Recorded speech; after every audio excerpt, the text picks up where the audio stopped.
బ్రహ్మ మానసపుత్రుడైనటువంటి అత్రి మహాముని యొక్క ఆనంద భాషపూరిత చూపుల నుండి చంద్రుడు ఉద్భవించాడు.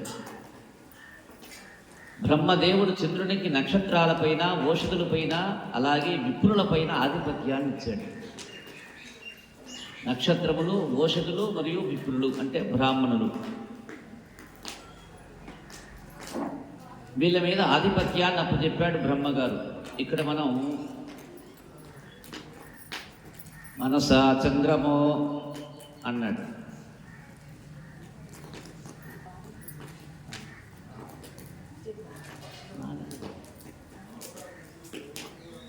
చంద్రమా మనసో జాతః అంటుంది పురుష సూక్తంలో. శ్రీ మహావిష్ణువు యొక్క మనస్సులోంచి చంద్రుడు ఉద్భవించాడు అన్నాడు. ఎలాగంటే బ్రహ్మ మానసపుత్రుడిగా పుట్టాడు ఆయనే ఆ చంద్రుడి. అలాంటి ఆ యొక్క చంద్రుడికి విప్రుల మీద, ఓషధుల మీద, నక్షత్రాల మీద ఆధిపత్యాన్ని అప్పచెప్పాడు. ఈయన్నే ఈ యొక్క చంద్రుడినే సోముడు అంటాం. అక్కడ హవిస్సులు అందించేటప్పుడు ఆ యొక్క హోమగుండానికి కుడివైపున బ్రహ్మ ఉంటాడు, హోమగుండానికి ఎడం వైపు చంద్రుడు ఉంటాడు. ఆయన్నే సోముడు అంటూ సోమమావాహయామి యజ్ఞాంగమావాహయామి, యజ్ఞానికి ఒక అంగం ఆయన. ఇందుమావాహయామి అని చెప్పి ఆవాహన చేసి అక్కడ కూర్చోబెడతాము. ఈ యొక్క బ్రహ్మ మరియు చంద్రుడు ఆ యొక్క మహావిష్ణువుకి ప్రీతిగా చేసేటువంటి ఈ యజ్ఞానికి యజ్ఞపురుషుడు ఎవరాయంటే మహావిష్ణువే. అది ఎక్కడైనా యజ్ఞం చేయి, అంకమ్మ దగ్గర చేయని, నాంచారమ్మ దగ్గర చేయని, బ్రహ్మంగారి దగ్గర చేయని, శివాలయంలో చేయని, విష్ణాలయంలో చేయని, ఎక్కడ చేసినా యజ్ఞం అంటే ఏది? శాస్త్రీయంగా చేసేటువంటి యజ్ఞాన్ని. యజ్ఞం దగ్గర ఉండేటువంటి వాళ్ళు ఎవరే అంటే ఇటువైపు బ్రహ్మ, ఇటువైపు సోముడు ఉంటారు. ఆ అగ్నిలో ఉండేది మహావిష్ణువే. మొదట ఆయన్ని ఆరాధించవలసిందే, చివర ఆయన ఆరాధించవలసిందే. మధ్యలో ఆయన ఏదేదో పేర్లు పెట్టి స్వాహ స్వాహ స్వాహ అంటూ ఉంటారు. మొదట శ్రీమన్నారాయణని ఆరాధించవలసిందే, ఆహ్వానించవలసిందే ఆ యొక్క హవిస్సు అందుకోవటానికి. చివరిలో మరలా సర్వం శ్రీకృష్ణార్పణమస్తు కాయేన వాచ మనసేంద్రియైర్వ బుద్ధ్యాత్మనా వా ప్రకృతే స్వభావాత్ కరోమి యద్యత్ సకలం పరస్మై నారాయణాయేతి సమర్పయామి. చివరా మొదలు రెండు ఆయనే. ఈ యొక్క రాజసూయ యాగాన్ని చేసి ముల్లోకాల్ని జయించాడు. అందరినీ ఆకర్షించగల సుందర రూపం ఉంటుంది ఆయనకి. ఎవరికి? చంద్రభగవానుడికి. అతనిలో గర్వాహంకారాలు బాగా పెరిగిపోవటం చేత యుక్తాయుక్త విచక్షణ క్షీణించిందట. తద్వారా దేవతల గురువైనటువంటి బృహస్పతి ద్వారా శపింపబడి ఆయన తన యొక్క శోభని కోల్పోతాడు. కాబట్టి చూడండి, మనం పాఠ్యమి, విధియా, తదియా, చవితి, పంచమి అని చెప్పి చదువుతుంటాం.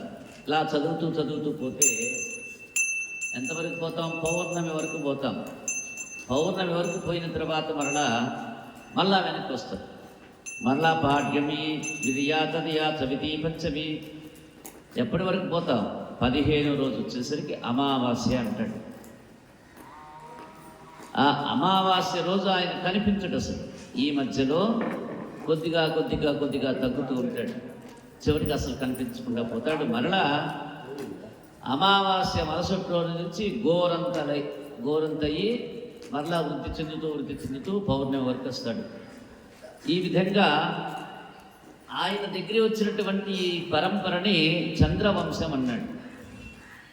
ఈ చంద్రవంశంలో పరశురాముడు, యయాతి, దుష్యంతుడు, రంతిదేవుడు, శంతనుడు అంటూ అనేక రకాల వాళ్ళు మహానుభావులుగా, మహాత్ములుగా, వీరులుగా, శూరులుగా, గొప్పవారుగా, చక్రవర్తులుగా వాళ్ళందరూ యొక్క భూమిని పాలించారు.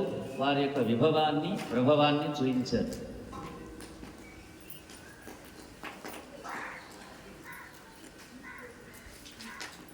ఆ తరువాత కాలంలో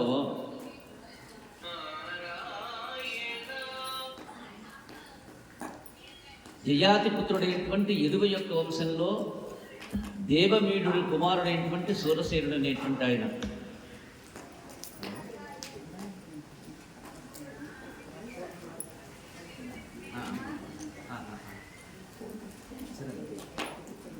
దేవమీఢుని కుమారుడైనటువంటి సూరసేనుడు. ఈ సూర్యుని యొక్క 10 మంది పుత్రుల్లో వసుదేవుడు పుట్టాడు. ఈ యొక్క వసుదేవుడు పుట్టినప్పుడే లోకాలలో దేవదుందువులు మోగాయి. ఈ యొక్క వసుదేవుడి యొక్క జనన కాలంలోనే ఆయన పుట్టకి దేవతలంతా హర్షించారు, సంతోషించారు.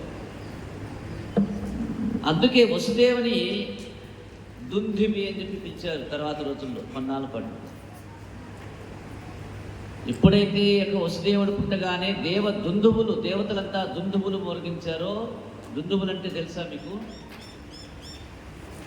2 కొమ్ముల్లాగా ఇలా ఉంటాయి, ఊ అని ఉంటారు, డంకాలు ఇలా మోగిస్తూ ఉంటారు. వీటిని దుందువులు అన్నాడు. ఎప్పుడైతే ఈ యొక్క వసుదేవుని జననాన్ని హర్షిస్తూ ఆనందిస్తూ దేవతలు వచ్చి ఇక దుందువులు మోగించారో అప్పటి నుంచి ఆయన దుందుబి అని కూడా పిలిచారు.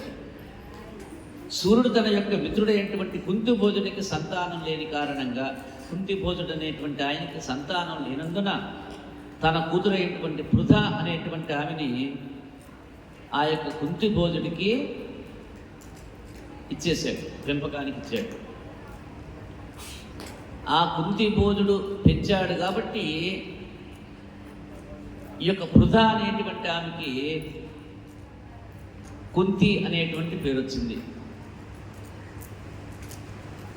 కుంతిభోజునింటికి అతిథిగా వచ్చినటువంటి దూర్వాస మహర్షికి ఈ కుంతి అనేటువంటి చిన్నపిల్లగా ఉన్నటువంటి సమయంలో ఈ కుంతి అతి శ్రద్ధాభక్తులతో సేవ చేసిందట.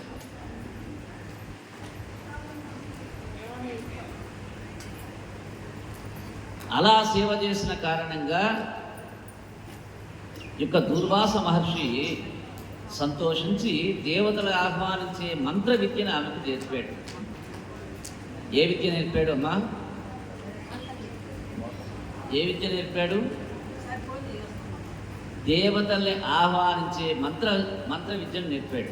అంటే ఈమె కనుక అక్కడ కూర్చొని మేము చెప్తాము, రామమావాహయామి దాశరథిమావాహయామి అంటే రావయ్యా వచ్చి కూర్చోమని చెప్పాం. సరే, మేము పిలిస్తే ఆయన వస్తాడో రాడో తెలియదు, కానీ ఈ కుంతి మాతకి దూర్వాస మహర్షి నేర్పాడు ఆ విద్యని. ఏ విద్యని? ఈమె పిలవగానే ఆ మంత్రం చెప్పి ఆవాహనం చేయగానే వాళ్ళు వచ్చి కూర్చుంటారట. అలాంటి విద్యను నేర్పారు.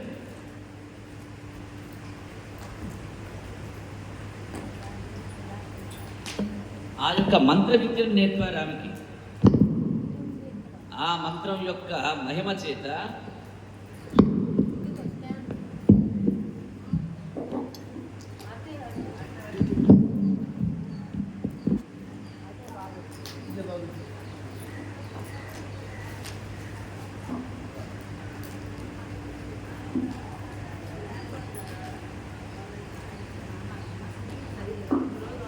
ఆ యొక్క మహిమ చేత ఆమె యొక్క ప్రభావం కూడా అనుభవిస్తూ ఉంది అప్పటి నుంచి.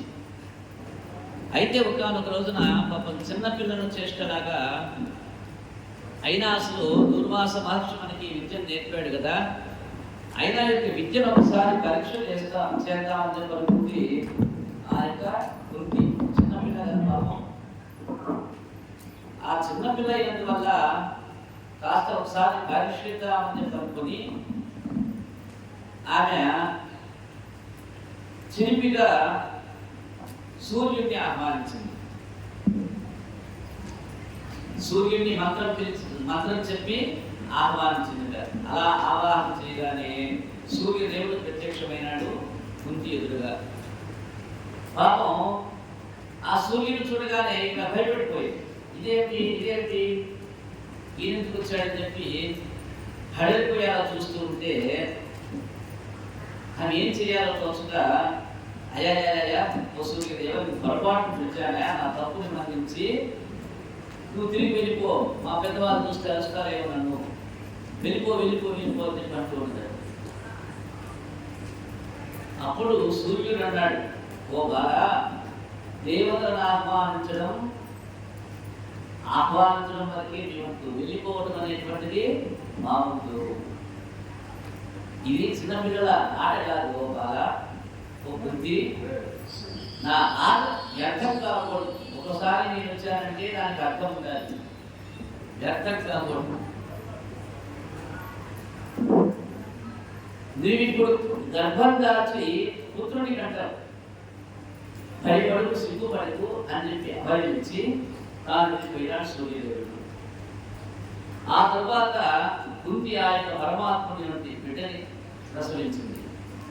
ఆయనంత శక్తి యుక్తులు ఉన్నటువంటి తేజ సంపన్నత ఉన్నటువంటి ఒక పుత్రుడిని ప్రసవించింది. ఇక అప్పుడు వివాహం కాదా, ఈయనెవరు సూర్యుడు అభయమిస్తే పుట్టినటువంటి వాడు. అందుకని చెప్పి వాళ్ళు ఒక పెట్టిలో పెట్టేసింది, ఆ పెట్టిని గంగలో విడిచిపెట్టింది. పాపం అదేదో వెళ్ళి ఎక్కడానికి దేవాలయానికి పిలిచారు. ఆయన పెద్దవాడైనాడు, గర్భాంకాలంలో మనకి ఎక్కువ కనిపిస్తాడు ఆయన. అయితే ఆయన పేరు మనకు చెప్తున్నారు. ఇప్పుడు ఎవరైనా కర్ణుడు, ఆయనే కర్ణుడు. కుంతి మహాసాధ్వికి పుట్టినటువంటి మొట్టమొదటి బిడ్డ. సరే, తరువాత కాలంలో ఈ కుంతిని పాండురాజు వివాహం ఆడాడు. అలా పాండురాజు వివాహం ఆడితే పాపం ఏదో శాప కారణంగా పాండురాజుకి సంతాన ప్రాప్తి లేదు. అసలు సంసారమే చేయకూడదు పాండురాజు. దాని కారణం చేత ఆయన సంసార విముక్తుడై ఉన్నాడు. తర్వాత దేవతల యొక్క అనుగ్రహ బలం చేత ఈ యొక్క కుంతి మాత పుత్రుడిని కన్నది. ఆ పుత్రుల్లో మొట్టమొదటి వాడు యుధిష్ఠిరుడు అనేటువంటి వాడు. ఆయన్ని మనం ఏ పేరుతో పిలుస్తాం? ధర్మరాజు అనేటువంటి పేరుతో పిలుస్తాం. రెండవ వాడు భీముడు. ఇక మూడవ వాడు అర్జునుడు. ఆమె చిల్లరైనటువంటి శృతదేవ వృద్ధ జన్మకు భాగ్యై మునిసేపం వలన దంతపుత్రుడైనటువంటి అసురుడిని అన్నది. ఈ శృతకీర్తి దుష్టకీర్తికి భాగ్యై 5 పుత్రులని అన్నది. రాజ్యాధిదేవి జయసేనుని వెంటాడి వింద అనువింద అనేటువంటి ఇద్దరిని ప్రసవించింది. ఇక శృతశ్రవ, ఈయనే సాత్పతి అని పిలుస్తారు. శృతశ్రవ ధనుకోష్ని వెంటాడి శిశుపాలుని ప్రసవించింది. వసుదేవుడు దేవతతో పాటు ఆమె 6 తోబుట్టువులను పెళ్ళాడు. దేవకి మరియు 6 తోబుట్టువులు. అతనికి రోహిణి ఎందు బలరాముడు జన్మించారట. దేవకి ఎందు శ్రీకృష్ణుడితో సహా 8 మంది పుత్రులు, సుభద్ర అనేటువంటి ఒక పుత్రిక కలిగారు వారికి. అతని ఇతర భార్యలకు కూడా అనేక మంది బిడ్డలు ఉన్నారు. వీరే కాదు, ఇంకా భార్యలు ఉన్నారు, వారికి బిడ్డలు ఉన్నారు. ఇక్కడ ఈయన యొక్క వంశ వృద్ధి గురించి చెప్తూ దుష్టజన నిగ్రహమును శిష్ట జనానుగ్రహమును చేయుట కొరకై, దుష్టజన నిగ్రహమును శిష్ట జనానుగ్రహమును చేయుట కొరకై యష్టమ గర్భమున గుణోత్కృష్టుడు దేవకి విష్ణుదేవుడు పుట్టెను. దేవకి యొక్క అష్టమ గర్భంలో కృష్ణుడు ఉద్భవించాడు. శ్రీకృష్ణుని తర్వాత పుట్టిన సుభద్ర అర్జునుడిని వివాహం చేసిన తర్వాత కాలం. అర్జునుడి యొక్క భార్య కృష్ణుడి యొక్క సోదరి, చెల్లెలు. ఎందుకయ్యా వీళ్ళంతా పుట్టారంటే ఈయన సరసన ఆయన ఎందుకు పుట్టాడో తెలుసుకోవాలి మనం. ఆయన ఎందుకు పుడతాడు? ధర్మ సంస్థాపనార్థాయ సంభవామి యుగే యుగే. ఎప్పుడు పుడతాడా అంటే ఎప్పుడు ధర్మము వైక్లభ్యం చెందుతుందో, ఎప్పుడు ధర్మము తరుగుతూ ఉంటుందో అప్పుడు పుడతాడు. మహానుభావులు ఎందుకు వస్తారా అక్కడికంటే అక్కడ పాపము ప్రబలుతూ ఉంది. జనులు అజ్ఞానంలో నందిని వదిలేసి పంది వెంట తిరుగుతూ ఉన్నారు. అందుకని వాళ్ళకి జ్ఞానబోధ చేయడం కోసం మహానుభావులు వస్తాడు. భగవంతుడు ఎందుకు వస్తాడు? అక్కడ దుష్టజనులు పెరిగిపోతే వాళ్ళ యొక్క క్రూరత్వాన్ని ప్రదర్శించేటువంటి చోట భగవంతుడు ఉద్భవిస్తాడు.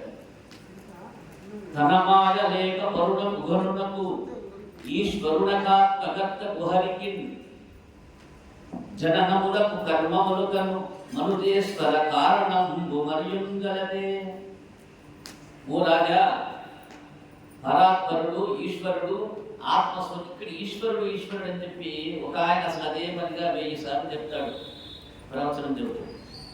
ఈశ్వరుడు అంటే మీరు అనుకునేటువంటి వాడు కాదు. ఈశ్వరుడు అంటే భగవంతుడైనటువంటి శ్రీమన్నారాయణుడు. మీకు తప్పుగా అర్థం చేసుకోవద్దు. ఈశ్వర శబ్దం వినపడినప్పుడల్లా మీకు ఏదో రూపం కనపడకూడదు. ఎవరు కనపడాలి? పాలకడిలో క్షీర సముద్రం మీద పడుకున్నటువంటి స్వామి కనపడాలి ఈశ్వరుడు అన్నప్పుడు. అది కూడా అజ్ఞానమే. ఈశ్వర అన్నప్పుడు ఏదో ఒక రూపం కనపడితే అది అజ్ఞానమే. ఈయనే కనపడాలి. శంఖ చక్రరాడు అయినటువంటి శ్రీమన్నారాయణ కనపడాలి.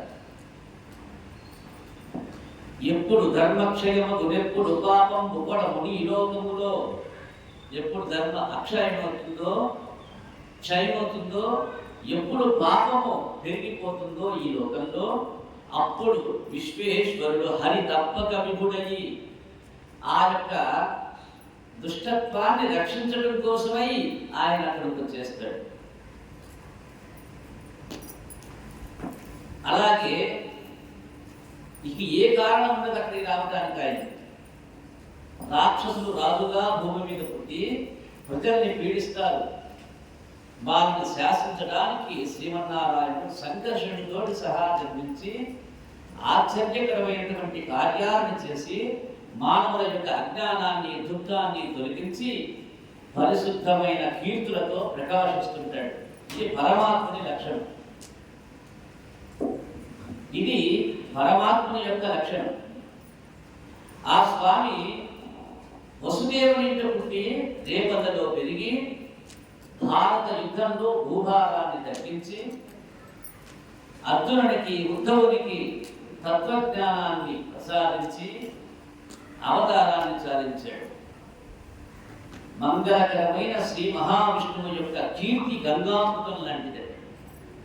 ఎక్కడెక్కడికో వెళ్ళి అక్కడెక్కడికో గంగకి అని చెప్పి జీవితంలో 2-3 సార్లు అసలే పాపాత్ముడు కూడా ఉన్నాడు. వేరే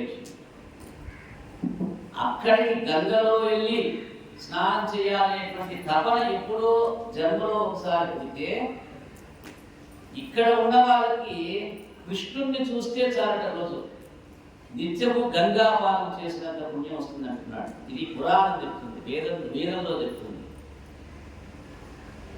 అదే చెప్తూ ఉన్నాడు. మంగళకరమైన శ్రీహరి కీర్తి గంగామృతం వంటిదయా, వీణుల విందుగా దీన్ని ఆస్వాదిస్తే సమస్త బంధనాలు కలుగుతాయట. కాబట్టి కృష్ణనామాన్ని పట్టుకోవాలంటే, మానవుడు వృద్ధి చెందాలంటే, మానవుడు క్షేమాన్ని పొందాలంటే, మానవుడు యోగాన్ని ప్రాప్తించుకోవాలంటే కృష్ణనామాన్ని పట్టుకోవాలంటాడు. అది గంగాపాన సమానం అన్నాడు. కృష్ణాని వాసుదేవ అని చెప్పి ఒక్కసారి అంటే నీవు గంగ నీళ్లు తాగినంత పుణ్యం అన్నాడు. ఇక ఆదౌ దేవకీదేవి గర్భజనం గోపీగృహే వర్ధనం మాయాభూతన జీవితాపహరణం గోవర్ధనోద్ధారణం కంసఛేదన కౌరవారిహరణం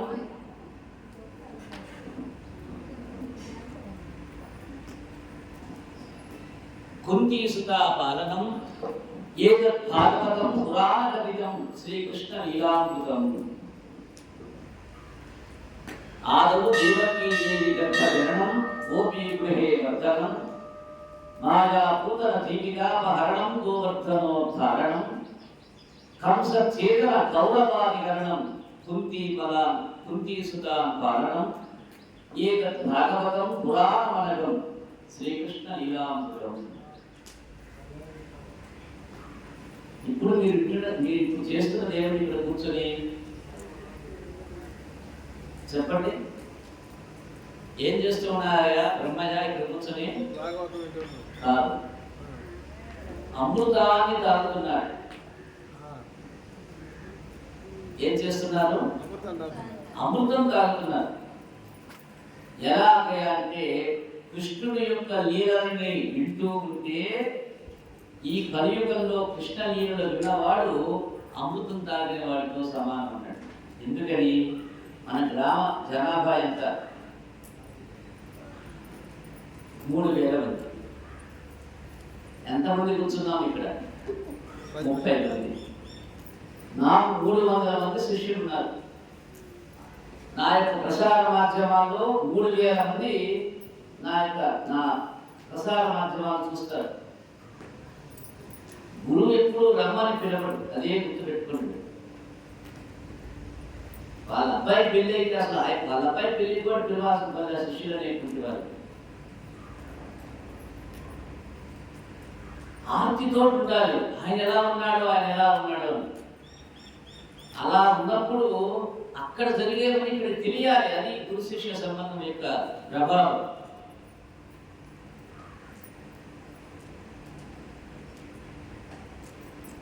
అలా ఇప్పుడు ఉన్నటువంటి యొక్క అవకాశాన్ని ఆచార్య గారు పనిచేస్తూ ఉన్నారు. ఇది మహత్తర కార్యం చెప్తూ ఉన్నారు. ఇది శత యజ్ఞాలతో సమానం అని చెప్పి తెలుస్తూ ఉంది. మనం వింటూ ఉన్నాం. ఫోన్లో పెట్టుకొని చూస్తూ ఉంటారు కోటేశ్వరి గారి ప్రసంగాలు. అబ్బా భలే చెప్పాడు అని చెప్పి అంటూ ఉంటాం. కొద్దిమంది 14 గారు చెప్తూ ఉంటారు, బ్రహ్మాండంగా ఉన్నాయి, సూపర్గా ఉన్నాయి అంటారు. ఇలాంటి మహానుభావులు ఎంతమంది ఏం చెప్తూ ఉన్నా వింటూ ఉంటారు. కానీ అక్కడ ప్రత్యక్షంగా ఇక్కడ జరుగుతుంది చూద్దామని చెప్పి అనుకోరు. ఇది అసలు ప్రత్యక్షంగా అనుభవించాలి ఇలాంటివన్నీ. ఇదిగాక దానిలో చూసే ఎలా ఉంటుందంటే, భార్యాభర్తలు కాపురం ఎక్కడ చేయాలి? ఒక ఇంట ఉండి ఒక మంచంలో ఉండి చేయాలి. అవునా కదా? అమెరికాలో అమ్మాయి ఇక్కడ నుండి ఫోన్లో కాపురం చేస్తారా? అది ఎలా ఉంటుందో, అది ఎంత దోషమో, అది ఎలా ఉంటుందో ఈ యొక్క ఆస్వాదించే దానిలో ఈ పురాణం వినడము, భగవత్ కార్యాన్ని వీక్షించడము, శ్రవణం చేయడం రెండు కూడా ప్రత్యక్షంగా అనుభవించాలి. ఏదో ఆన్లైన్లో సత్సంగం అంటాడు. ఆన్లైన్లో సత్సంగాలు ఉపయోగపడవు. ఆన్లైన్లో నేను అన్ని పురాణాలు విన్నానంటాడు. ఆ యొక్క పురాణ శ్రవణం యొక్క ఫలం అందరూ ఆన్లైన్లో వింటే, టీవీలో చూసిన, ఆన్లైన్లో విన్న ఆ పురాణం యొక్క ఫలము అందరూ తదేక దృష్టితో ఆ యొక్క ఆచార్యుడు ఏం చెప్తూ ఉన్నాడో ప్రత్యక్షంగా చూస్తూ దాన్ని ఆస్వాదిస్తే గాని ఆ యొక్క ఫలం అంటాడు. అలానే ఇప్పుడు మీరు చేస్తున్నది ఏమిటంటే అంటే అమృతాన్ని తాగుతూ ఉన్నారు. ఈ అదృష్టము అందరికీ లభించదు. చెప్పాం, భాగవతం వినడానికి కోటి జన్మలు ఎత్తితే గాని ఏ ఒక్కడికో లభించదు అన్నాడు. దానికి ఇంతమంది ఉన్న గ్రామంలో నాకు ఇంతమంది శిష్యులు ఉన్నటువంటి ఒక స్థానంలో కూర్చొని ఈ విషయాన్ని దాదాపు 8,000 మందిలో చూస్తుంటారు. ఇప్పుడు ఫేస్బుక్లో కానీ వాట్సాప్లో కానీ మాధ్యమాల్లో చూస్తూనే ఉన్నారు మా వాళ్ళంతా. కానీ రావడానికి అవకాశం రావాలనే ఉండొచ్చు కాక అవకాశం ఉండదు. దాని అర్థమేమి? ఎవరికో ప్రాప్తిస్తుంది యొక్క అమృతాన్ని తాగేటువంటి అవకాశం ఉంది. మరి అంతమంది దేవతలు రాక్షసులు కలిపి కదా యొక్క మంగళగిరిని తిప్పింది నిన్న. అందరూ తాగగలిగారా? దేవతలు అందరూ తాగారు. తాగిన వాళ్ళు దేవతలు అయినారు. రాక్షసులు ఎవరు తాగారు? రాహు మాత్రమే తాగాడు. వాళ్ళు ఎలా విన్నా తాగడమండి. మోసం చేయి, దొంగతనం చేయి. వాడికి ఏం లభించింది? దైవత్వం లభించింది వాడు. ఇక విష్ణు కథాంతుడకుడరు విష్ణు కథను చెప్పుకొనుచు వినుచుడుకరు విష్ణు కథ సంభ్రష్టము విష్ణుపతి జలంభంగి వినులను చేయను. రాజాము చేత వాసుదేవుని చరిత్రను చెప్పడానికి నాకు కూడా సంతోషంగా ఉన్నది అన్నాడు. ఎవరైనా పరీక్షిత్ మహారాజుకి భాగవత ప్రవచనం చేస్తూ ఉన్నాడు శుభబ్రహ్మ. ఆయనతో ఉన్నాడు, వినటానికి నీకంత ఆనందంగా ఉందో, వినటానికి మీకంత ఉత్సుకత ఉందో, వినటానికి మీకంత ఆసక్తిగా ఉందో, వింటే భవబంధాలు విడుస్తాయని, యొక్క దేహం కైవల్య ప్రాప్తి లభిస్తుందని చెప్పి మీకు ఆ యొక్క కైవల్య ప్రాప్తి కోసం ఎంత ఆసక్తి ఉందో చెప్పటానికి నాకు అంతే. ఇదే అన్నాడు అక్కడ కూడా శుక బ్రహ్మ గారు. అయ్యా రాజా, వినటానికి నీకంత కోరిక ఉందో చెప్పడానికి నాకు ఆనందంగా ఉందయ్యా. ఈ విధంగా చెప్తూ ఉన్నాడు ఆయన. సంతోషంగా అన్నాడు. అసలు ఈ సంపదతో మరించిపోయి ఉన్న వేలాది రాజులు భూమిని కొల్లగొట్టి మారుస్తూ ఉన్నారు. అసలు ఈ సంపద అంటే రాక్షస గుణంతో, రాక్షస గుణంతో రాజులు పరిపాలిస్తూ ఉన్నారు. తమ పాపాచరణం వల్ల భూమికి భారమైపోయింది. పాపం చేస్తూ ఉంటే భూమి క్షోభిస్తూ ఉంటుంది. ఎంతమంది అయినా ఉండనివ్వండి, అక్కడ ఎంతమంది పుడుతూ ఉండండి, ఎంత పొరవైనా కానీ ఆమెకి ఏమి ఇబ్బంది ఎంతటినైనా వస్తుంది. కానీ పాపం పెరిగిపోతే ఆమెకి తాపం వచ్చేస్తుంది. అలా భారమై ఉన్నందువల్ల ఒక రోజు ఆ భూదేవి గోవు రూపాన్ని దాల్చిందట. గోవు రూపంలో బ్రహ్మదేవుడి దగ్గరికి వెళ్ళింది. బ్రహ్మరుద్రాది దేవతలతో సహా క్షీరసాగర తీరానికి పోయి పురుష సూక్తంతో స్థుతించాడు. ధ్యానంలో ఉండగా బ్రహ్మకు దివ్యవాణి వినిపించిందట. ఆ మాటలను అందరికీ ఇలా చెప్పాడు. భూదేవి యొక్క కష్టాలు భగవంతుడికి తెలుసున్నాయా. దేవదేవుడు వసుదేవ పుత్రుడై యొక్క అవతార కాలంలోనే భూభారాన్నంతా తొలగిస్తాడు. మరికొద్ది రోజుల్లో ఆ యొక్క అవతార లక్ష్యాన్ని తాను పొంది ఈ భూమి యొక్క భారాన్ని తొలగిస్తాడు, ఇక్కడికి వస్తాడు అని చెప్పి పలికాడు. అనంతుడైనటువంటి శ్రీమన్నారాయణుడు ఆయన అంశతో ఆయనకు అన్నయ్య ఎక్కడే పుడతాడు. అనంతుడు ఎవరైనా ఆయన మోసేటువంటి ఆయన అనంతుడంటే శ్రీమన్నారాయణ పడుకుని ఉండేటువంటి సర్వం. ఆయనే యొక్క కృష్ణ పరమాత్ముడికి అన్నగా పుడతాడు. యొక్క భూమి మీద అమరులందరూ అంటే దేవతలంతా తమ తమ అంశాలతో యాదవ కులంలో పుట్టాలయ్యా. విష్ణుమాయ కూడా అక్కడే పుడుతుంది, యాదవ కులంలోనే. దేవతా స్త్రీలు కూడా శ్రీహరి సేవార్థం సుందరి శరీరుడై అక్కడే పుట్టాలి. ఆడదేవతలు ఉన్నారు, వాళ్ళు ఎలా వస్తారట భూమి మీద. మనం కృష్ణ పరమాత్మ లీలలు వింటూ ఉంటే గోపికలు గోపికలు గోపికలు అంటూ ఉంటారు. వాళ్ళే దేవతా స్త్రీలు వాళ్ళు ఉంటారు, అక్కడే పుడతారు వాళ్ళు కూడా. ఇది భగవంతుని ఆదేశం వేసేసాడు బ్రహ్మగారు. అలా బ్రహ్మ పలకగానే భూదేవి దేవతలు సంతృప్తి చెందారట. యదువంశంలో సూరసేనుడు అనేటువంటి సూరసేన అనేటువంటి రాజ్యానికి ప్రభువైనాడు సూరసేనుడు. అతని కుమారుడు వసుదేవుడు. ఉగ్రసేనుడు యదువు గోధ అంధక రాజ్యాలకు ప్రభువు యొక్క ఉగ్రసేనుడు. అతని కుమారుడు కంసుడు. ఉగ్రసేనుడు తమ్ముడు దేవకుడు అనేటువంటి వాడు ఉన్నాడు. అతని కుమార్తె దేవకి అనేటువంటి ఆవిడ. వసుదేవుడు దేవకిని వివాహమాడి తన యొక్క ఇంటికి తీసుకుని వచ్చాడు. ఈ వెళ్ళేటువంటి సమయంలో కంసుడే స్వయంగా తన చెల్లెల్ని రథం మీద తీసుకొని ఆమెని పతిగ్రహంలో విడిచిపెట్టి రావాలని చెప్పి బయలుదేరాడు. కొంత దూరం పోయిన తర్వాత అశరీర వాణి పలికిందట. ఏమని పోయి కంస కాసేపు ఆగరానైనా,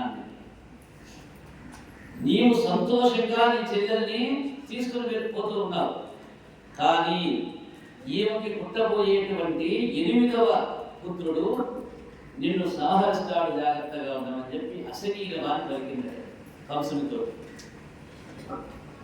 ఈ హెచ్చరికని విన్నాడు కంసుడు. వెంటనే వాడికి భయం వేసింది. ఏం చేయాలో ఆలోచించాడు కాసేపు.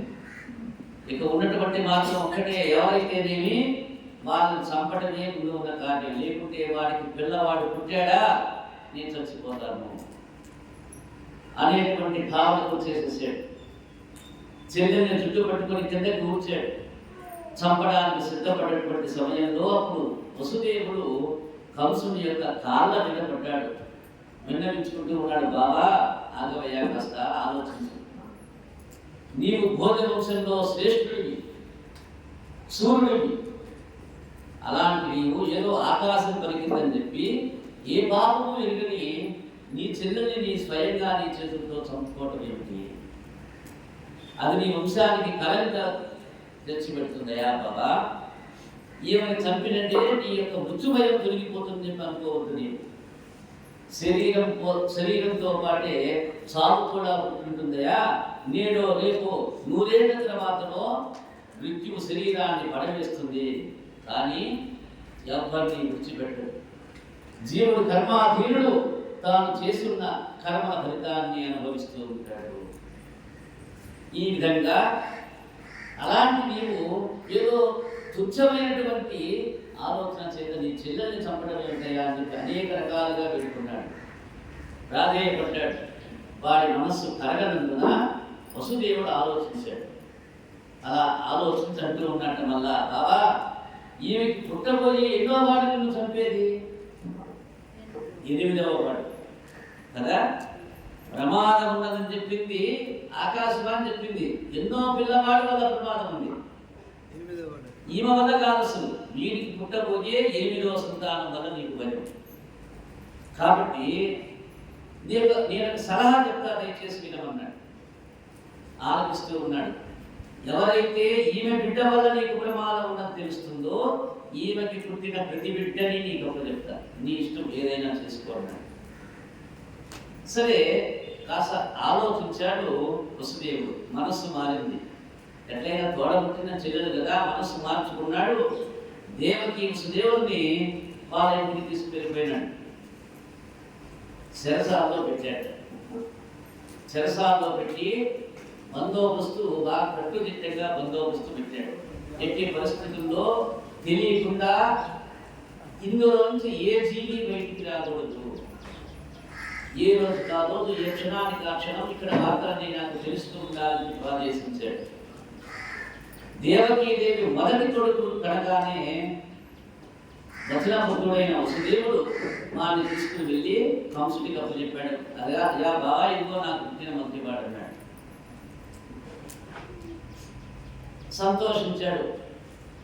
కొడుకైనా కానీ చచ్చిపోతాడని చెప్పి తెలిసినా కానీ ఇంత మాటకి కట్టుబడి నాకు అప్పచెప్తూ ఉన్నాడని చెప్పి సంతోషించాడు.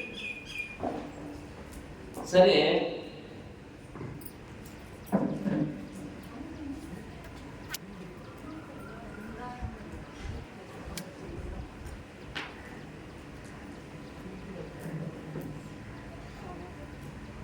అలా అప్పచెప్పగానే అన్నాడు కంసుడు, ఇప్పుడు ఎన్నో వాడు చంపేది వీడిని? 8వ వాడు. వీడా మొదటి వాడు. కాబట్టి వీడి వల్ల నాకు ప్రమాదం లేదు, కాబట్టి వీడిని తీసుకోలేదని చెప్పి అన్నాడు. ఒకనొక నాడు నారదుడు వచ్చాడు. కంసుడితో అన్నాడు ఈ విధంగా, ఓ కంస, నీవెవరివో తెలుసా? గత జన్మలో కాలనేమి అనేటువంటి రాక్షసుడు అయ్యా నీవు. నీ అనుచరులు కూడా రాక్షసులయ్యారు ఆ కాలంలో.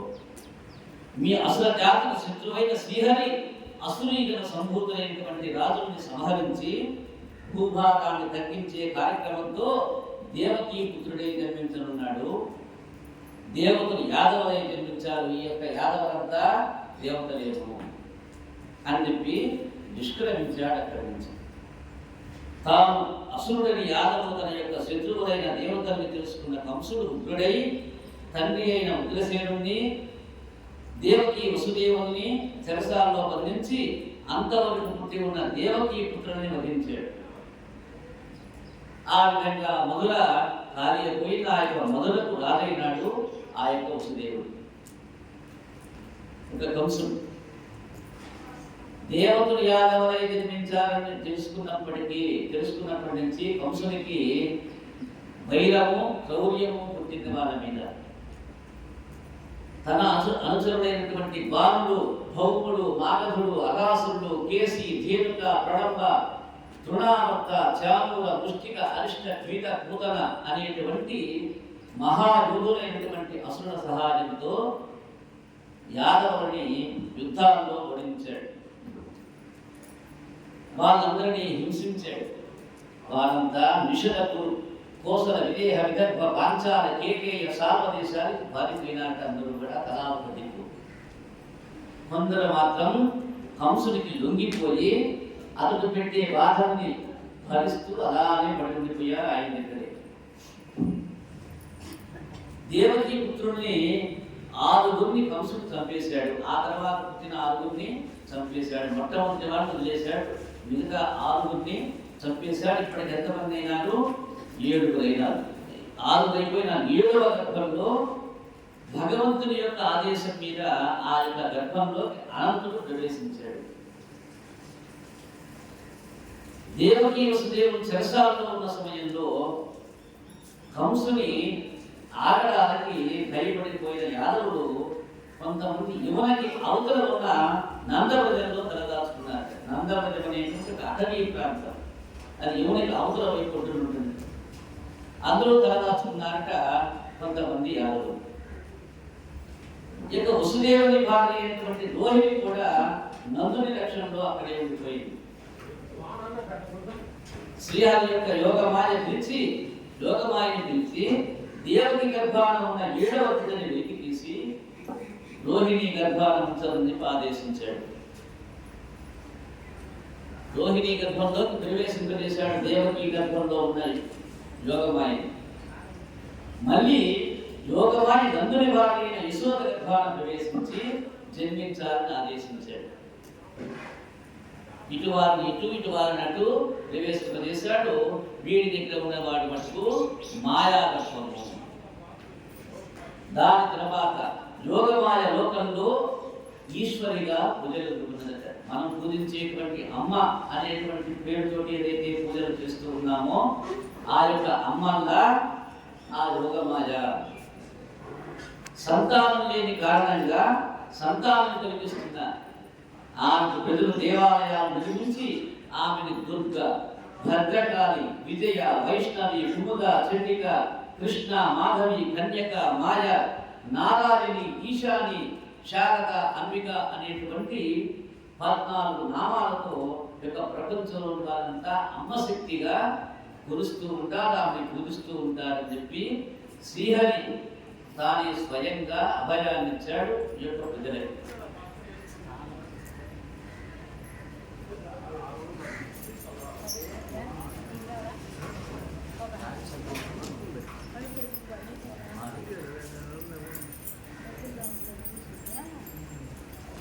ఈ విధంగా 14 నామాలతో పూజలు అందుకుంటున్నామా. ఏ పేర్లవి? దుర్గా, భద్రకాళి, వైష్ణవి, కుముద, చండిక, కృష్ణ, మాధవి, కన్యక, మాయ, నారాయణి, ఈశాని, శారద, అంబిక. ఈ పేర్లతోటి అమ్మవారిని మనం ఎవరైతే పిలుస్తూ ఉన్నామో అవన్నీ కూడా భగవంతుని యొక్క ఆడ శరీరము. దేవకి గర్భం నుండి వెలికి తీయబడి రోహిణి గర్భంలో ఉంచబడటం చేత ఆ బిడ్డని సంకర్షణుడు అనేటువంటి పేరు పెట్టారు. దేవకి దేవ యొక్క 7వ గర్భం నష్టమైపోయిందని చెప్పి అందరూ భావించారట. అంటే ఈ రోజుల్లో ఏముంటారు, అబార్షన్ అంటారు. అలా అబార్షన్ అయిపోయిందని చెప్పి అందరూ అనుకున్నారు. రోహిణి గర్భంలో జన్మించిన బిడ్డడు అతి బలశాలిగా కనిపించి అందరికీ చూడటానికి బుద్ధుగా కనిపిస్తున్నట్టు బాగా బలంగా. అందుకని వాడికి ఏం పేరు పెట్టారు? బలరాముడు అనేటువంటి పేరు పెట్టారు. 8వ సంతానంగా రావటం కోసం సంకల్పించిన శ్రీమన్నారాయణుడు వసుదేవుని యందు ప్రవేశించాడు. వసుదేవుడు దివ్య తేజస్సుతో వెలిగిపోతూ ఉన్నట్ట చెరసాలలోని. దేవకీ గర్భాన ప్రవేశించిన స్వామి కంసుని చెరసాలను ఒక సూర్యమండలమా అన్నట్టు ప్రకాశింపజేస్తూ ఉన్నాడు. ఎలాంటి బాధ కలగల్లా తల్లిదండ్రుడు. ఒకనాడు కంసుడు చెరసాలకు వచ్చాడు. దివ్య తేజస్సుతో వెలిగిపోతున్న దేవకిని చూశాడు. ఆశ్చర్యపోయినాడు. తన ఆలోచనలో పడ్డాడు. దేనికి చెరసాల్లో ఉంటే ఎలా ఉండాలి, జైల్లో ఉన్నవాడు ఎలా ఉంటాడు, బక్క చిక్కిపోయి ఉంటాడు, కాంతి విహీనంగా ఉండాలి. మరేమిటి మా సోదరి ఇలా ఉంది, ఇంత ఆశ్చర్యంగా కనిపిస్తుంది ఏమిటి, ఇంత ప్రకాశవంతంగా ఉన్నది ఏమిటి ఆమె? ఆకాశవాణి చెప్పింది నిజమేనేమో అనుకున్నాడు. ఏం చెప్పింది ఆకాశవాణి? ఓ కంస, నీ సోదరి యొక్క గర్భంలో పెరిగేటువంటి 8వ బిడ్డ వల్ల నీవు మరణిస్తావు అని చెప్పాడు. అది నిజమే అవబోతున్నదేమో. ఈమె గర్భంలో ఉన్నటువంటి వాడు నిశ్చయంగా ఆ శ్రీహరేను. ఇప్పుడు ఏం చేయాలి? చంపివేయాలి. కానీ దేవుని గర్భవతి, స్త్రీవదైన మహాపాపం, అందున చెల్లెలు పైగా మహాపాపం చుట్టుకుంటుంది కాబట్టి చిరకాలం యొక్క అపకీర్తి నాయన నిలిచిపోతుంది. అయినా నేను ఇదివరకు ఎందరిని చంపలేదు, ఇప్పుడు యొక్క సంశయాలు ఎందుకు వస్తున్నాయని చెప్పి మళ్ళా ఆలోచనలో పెట్టాడు. చంపేద్దాం అనుకున్నాడు. అయ్యో, స్త్రీ కదా, పైగా నా చెల్లెలు కదా, గర్భవతి కదా, ఎలా చంపాలనుకున్నాడు. మరలా ఏమనుకున్నాడు? ఇదేమిటి, ఇంతకు ముందు ఎన్ని దుష్ట చేష్టలు చేశాను, ఎందరిని చంపాను, ఎందరిని వధించాను, ఇప్పుడు ఎందుకు ఇలా నాకు భయం వేస్తుంది, ఆలోచన చెయ్యాలనిపిస్తుంది అని చెప్పి అనుకున్నాడు. అదిగో ఇది నిజంగా విష్ణుమాయ అని చెప్పి మళ్ళా అనుకున్నాడు. ఈమె చూస్తుంటే నాకెందుకో ధర్మచింతన కలుగుతుంది. లోపల ఎవరున్నారు? ధర్ముడు ఉన్నాడు. అందువల్ల ధర్మచింతనే కలుగుతుంది అనుకుంటూ ఆ యొక్క ప్రయత్నాన్ని విరమించుకున్నాడు. అయినా అతని ఆలోచనంతా శ్రీహరిపైనే ఉంటున్నాయి. ఆ హరి ఎప్పుడు పుడతాడా, అతన్ని నేను ఎప్పుడు హతమారుస్తానా, వాడిని ఎప్పుడు వదిలించుకుంటానా, ఈ యొక్క మృత్యు భయం నుంచి ఎప్పుడు ముక్తిని అవుతానా అని చెప్పి అహర్నిశను ఆరాడబడుతూ ఉన్నాడు ఆ యొక్క కంసుడు. ఎలా ఉన్నట్ట? తిరుగుచు గుడుచుచు త్రాగుచు నలుగుచు కూర్చుని నిలేచు నరకంబులను హరి దలచి జగమా హరి మయమని తలచే కంసుడాను నిలుకున్నాడు. శ్రవణరంధ్రంబులనే శబ్దంబు వినపడునది హరి పలుకని యాలకించు అక్షి మార్గముననెయ్యని చూడబడునది హరిమూర్తిగా నోవునంచు చూచు తిరుగుచో దేహంబు దృఢమైన సోకిన హరికరాఘాతము ఎరుచు గలుగుచు గంధములేమైన గ్రాణంబు సోకిన హరిమాలికా గంధమనుచునదులు. ఆయన యొక్క ఆలోచనంతా కంసుడు మనోవాక్కాయం చేత, ఇంద్రియ కర్మల చేత క్షణ క్షణము భయంతో శ్రీహరి చింతనలోనే మునిగి ఉన్నాడు. భయం చేత ఆ యొక్క శ్రీహరిని పదే పదే స్మరిస్తూ ఉన్నాడు. భగవంతుడు భూమి మీద దేవకి గర్భస్థుడై అవతరిస్తున్నాడనేటువంటి విషయాన్ని తెలిసినటువంటి బ్రహ్మ రుద్రాది దేవతలంతా దేవకి వసుదేవుడు ఉండే చెరసాలకు వచ్చి స్వామిని స్తుతిస్తూ ఉన్నారట నిత్యము. ఎవరెవరు వచ్చారు? బ్రహ్మ రుద్రాది దేవతాగణాలన్నీ వచ్చిపోతూ ఉన్నాయి రోజు. సత్యవృతుని నిత్య సంప్రాప్తి సాధను గాలత్రయమునందు కలుగువాని భూతంబులైదులు పుట్టు చోటు గువాని నైదు భూతంబులందులు వాని 5 భూతంబులు నరిగిన. ఓ పరాత్పర, సత్యవృతుడు నిత్యత్వాన్ని పొందే సాధనమైనటువంటి వాడు, త్రికాలాల్లోనూ ఉండేటువంటి వాడు, పంచభూతాల యొక్క ఉత్పత్తికి, వాటి ఉనికికి, వాటి యొక్క లయాలకు స్థానమై ఉన్నటువంటి వాడు, సత్య భాషణము సమదర్శనము పాటించేవాడైనా నిన్ను ఆశ్రయిస్తూ ఉన్నావయా ఓ మహానుభావ మహావిష్ణు. నీ మాయ చేత అజ్ఞానులు నిన్ను అనేకంగా వర్ణిస్తారు, కానీ జ్ఞానులుంటారే అన్ని మూర్తుల్లోనూ ఉన్నది నీ ఒక్కడివే అనేటువంటి ఏక మనస్సుతో ఉంటారు జ్ఞానులు. ఇన్ని పేర్ల దేవుడు లేరయ్యా, ఉన్నది నీ ఒక్కడవే, నీవే అన్నిటికీ అలా అలా ఇలా వెళ్ళిపోతూ వారి చేత నమస్కరింపబడుతూ ఉన్నావయ్యా. ఓ పరమేశ్వర, నీవే జగత్కారకుడు, జ్ఞాన స్వరూపుడివి నీవే, సర్వాంతర్యామి నీవే. ఏ లోకాల క్షేమం గురించి అనేక రూపాల్లో అవతరిస్తూ ఉంటావు నీవు. నీ పాదం అనేటువంటిది ఎలాంటిది? సంసార సాగర తరణానికి నౌక లాంటిది నీ